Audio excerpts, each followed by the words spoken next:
Hi guys, welcome to another video from Overbite Gaming, and today we are taking a look at Diablo 4, the latest in Blizzard's long-running series.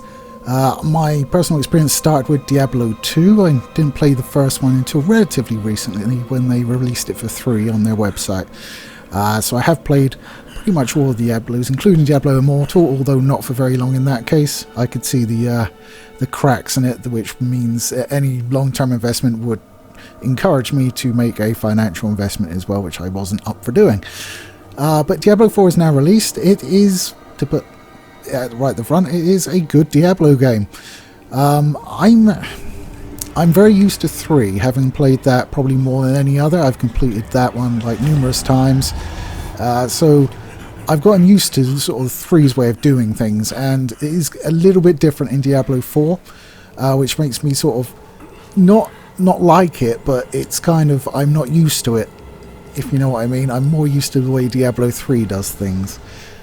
So you are the Wanderer in Diablo 3, and very early in the game you are captured by a group of cultists and made to eat blood petals from Lilith, who is the big evil in the game. What with the angels and the demons having been relatively decimated in Diablo 3, Lilith has come in sort of in the interim and established Sanctuary, which is her little slice of the world. And you're obviously out to stop her. It is graphically good. It is a case of the sum being more of its parts, though. There is sort of a cinematic camera thing going on now, so in Diablo 3, when there was a cutscene, it would just stay in like the isometric view that you would always have, and people would say things and the camera really wouldn't change.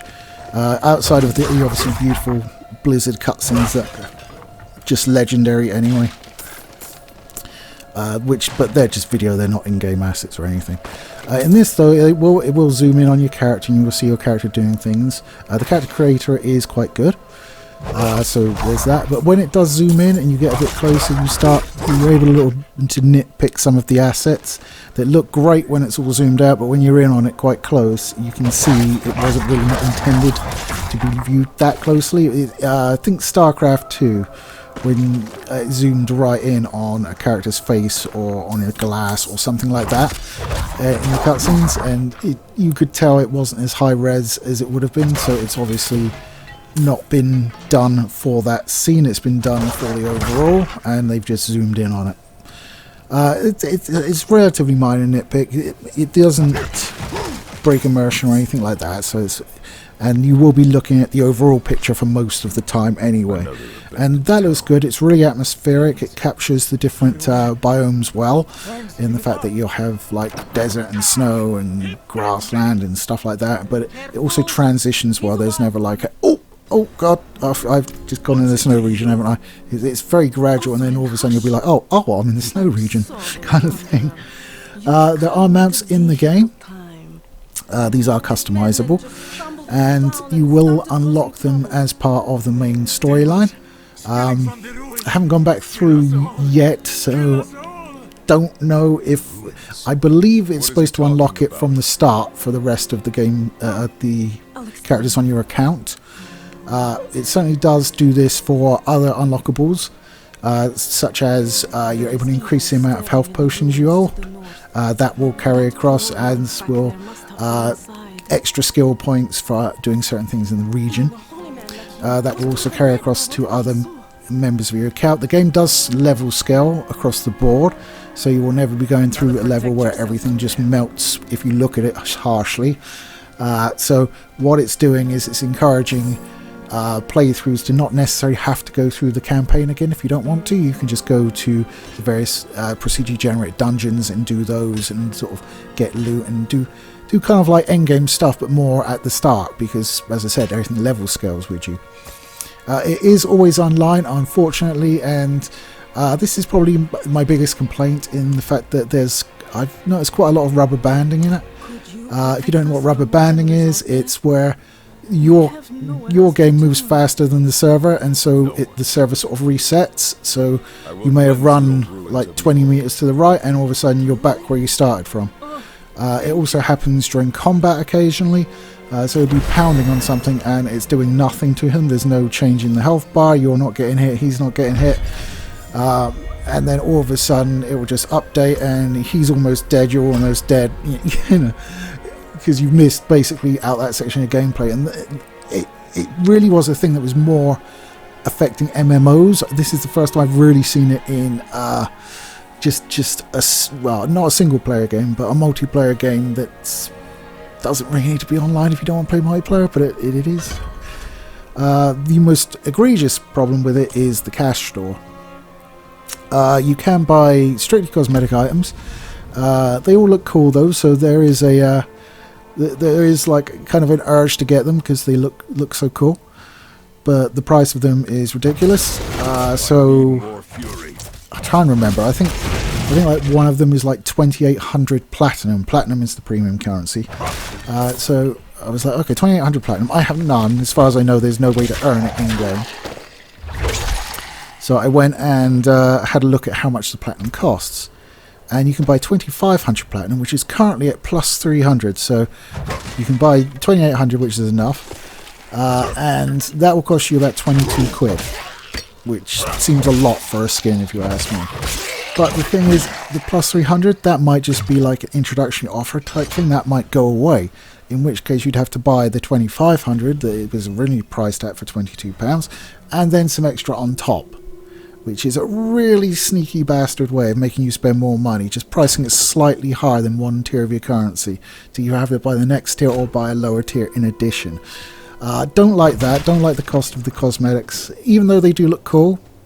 It would be nice to have some way of earning platinum in the game. As I said, I'm not sure if there is, but I haven't seen it if you're able to do that.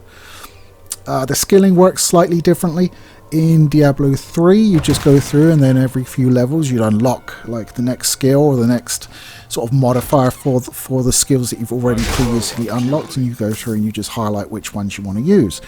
It works a little bit like that, but there's a skill tree in which you have to invest skill points rather than just having them unlocked as you go. You can respec anytime you want. It does cost gold to do it, but it's not a huge amount of gold, so it's relatively inobtrusive in that manner. It's just tried to like complicate. I think they got a lot of criticism for simplifying the skills in Diablo 3, and they were quite simple, even though it worked for me. But I can appreciate that it was quite simplistic. And in this, it's just you really have to sort of work out your build as you go along. Like I'm using on my main, I'm using a lightning mage. And you have like a base skill, and then you have a sort of a secondary skill, and then you have like the skills that appear on like 1 to 4 on your keyboard. And as you go through, you have to put in a certain number of points into the previous tier, and that will unlock the next tier. And as you put points in, you can upgrade them to stronger versions of the abilities, or you can put modifiers on them, or there's just separate sort of passive ones where it's like increase your mana pool, stuff like that. It works well enough. As I said, it doesn't cost very much to respec, so it's not too bad. I have noticed that on Diablo 3, in my opinion, playing the Sorcerer was the equivalent of playing it on like murder, death, kill mode, because once you sort of had like disintegrate dual handers going, you could just melt the bosses, no problem at all, and it really was easy. And once you had like your lightning shield, and it would like strike you, you'd just be striking random foes with lightning bolts, and chain lightning would be going off and killing it. So I obviously started a sorcerer again. I almost said solicitor. They'd be terrible in Diablo, but they would probably be a ally of the primevals, to be fair. But yeah, so I expected to just melt through things, and that is not the case. It is definitely harder. It's not ball-breakingly hard or anything like that, at least on the level I'm playing, which is obviously quite easy.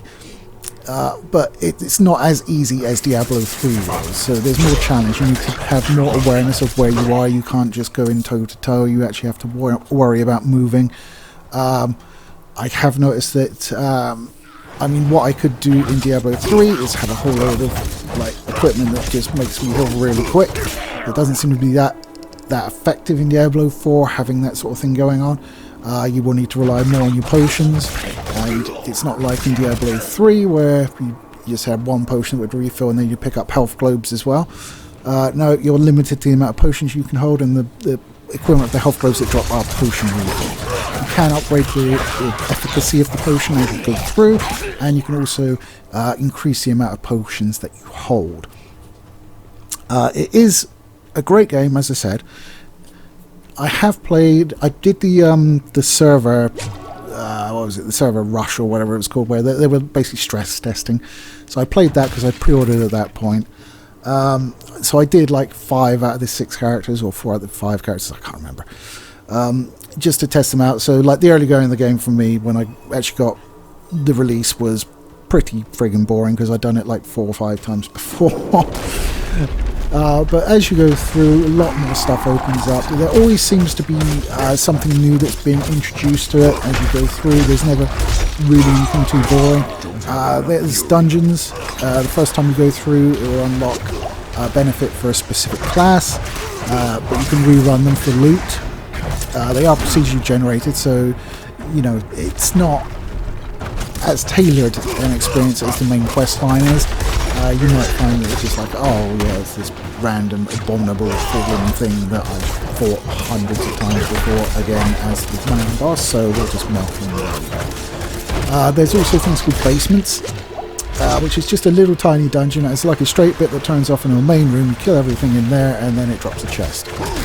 It's inobtrusive, but they are pretty samey as you go on. But I mean, it's loot and XP, and the game is very much about the loot grind cycle and getting your character up to level and getting better loot and maxing your stats and working out what build works best for you.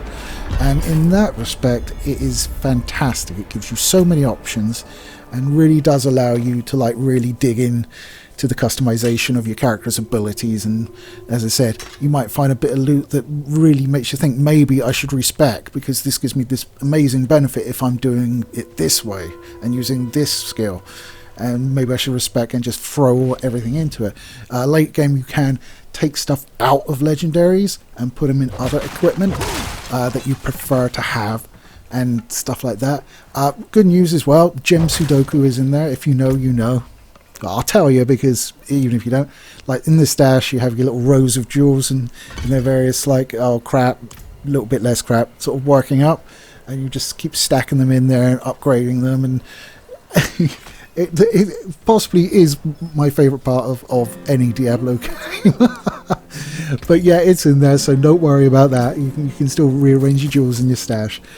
There is a lot to it, and some of the character classes are really well done. I mean, the barbarian is just like loaded with weapons. It's basically like a big hammer, a big sharp thing, and he can dual hand. And like each class, each skill that you can pick on each tier will use one of those sort of things. You can mix and match, so you can have like, you can have all different ones, or you can really sort of focus into one style of combat, which is a little bit annoying because you still have the other weapons shown on his character, and it just looks. And I'm kind of like, well, maybe I should sell those. And then obviously you sell those and go, oh, I was going to actually respec now. Shit. Now I need to go find them again. But yeah, the druid is potentially one of the most interesting, because he has basically access to magic spells. Then he has werewolf and werebear forms. And when you use those a bit, he obviously shifts, and you know, for a little while he's a bear, or he's a wolf man, and he gives a good slashing and stuff like that, which is kind of cool.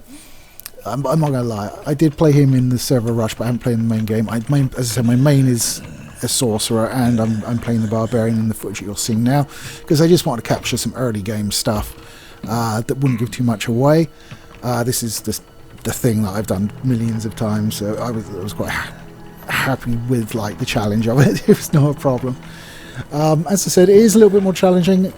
There are some, I think they're random encounters, such as I was doing a dungeon and the butcher turned up and he absolutely pasted me.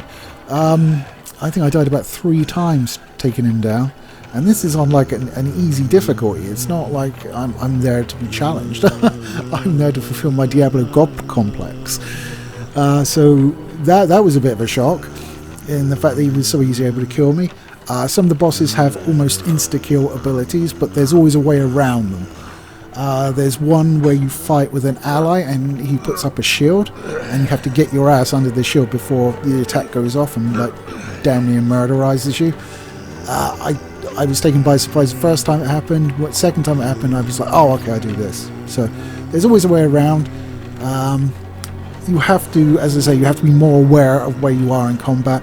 You do have dodges, so you press space and you will dodge. You can increase the amount that you have access to. I think I've got 3 on my main at the moment. And once you're out, there's a cooldown before you can do it again. Some classes have teleportation moves, things like that. So, you know, you can move around pretty well. It is a bloody good game. It's just, as I say, I think I'm just more used to the way Diablo 3 did it. I hear people say it's like the most significant game from Blizzard since World of Warcraft or stuff like that, and I'm just like, it's a good game. I'm not sure I go that far. I certainly enjoy playing it, and we'll be playing it for a long time to come. I find action RPGs one of those sort of types of games I often go back to, and they do tend to last a while. I mean, I still play Diablo 3. I mean, I played it probably 2 weeks before Diablo 4's launch, for instance. But stuff like that, and Warhammer, I can't remember the name of it, but the Warhammer action RPG they released, that I reviewed, in fact. I still play that. That's great. I've got all the DLC for that, so I've got the other 2 acts and the 2 other sort of character types.